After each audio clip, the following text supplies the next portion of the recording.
ำซองไหลลองเคียงคองกับสายผู้บ้าน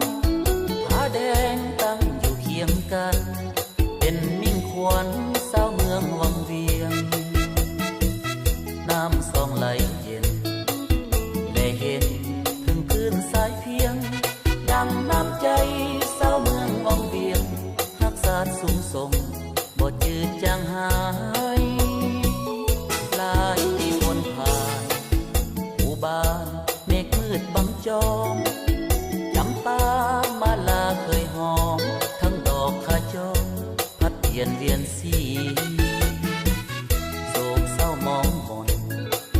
ทนทอลามาหลายปียกมือขึ้นขับไล่มานนี้ฟังเวียงบัดนี้ยิ่งงามสดใสสมคำลือซาเตียน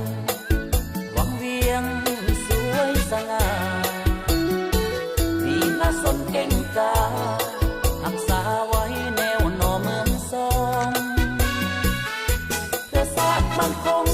เพื่อจุดประสงค์ถือต้องปองดองแผ่นดินแสนเพลงเมืองซองมาเป็นเจ้าของช่วยกันสร้างสรรค์แสงอรุณส่องน้ำซองส่องแสงแวววาวเหมือนดังน้ำใจปอดขาวทุกเผ่าชนในแดนแห่งนี้พร้อมกายวาจารักษาสื่อเกียรติศักดิ์ศรีจงบุกหน้าก้าวขึ้นทวีความสามัคคีวังเวียงเฮาเอ่ย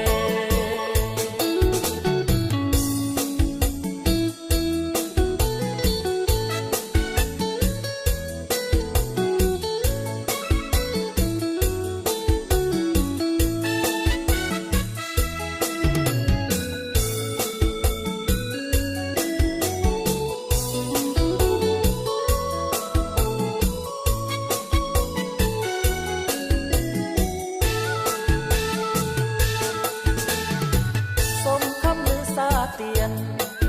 วังเวียงสวยสง่ามีน่าสนเก่งการักษาไว้แนวหน่อเมืองซองเพื่อศาสตร์มั่นคง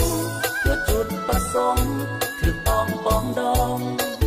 แผ่นดินแสนเพลงเมืองซองมาเป็นเจ้าของช่วยกันสร้างสรรค์แสงอรุณส่องน้ำซองส่องแสงแวววาวเหมือนดังน้ำใจปอดขาวทุกเผ่าชนในแดนแห่งนี้พร้อมกายวาจารักษาสื่อเกียรติศักดิ์ศรี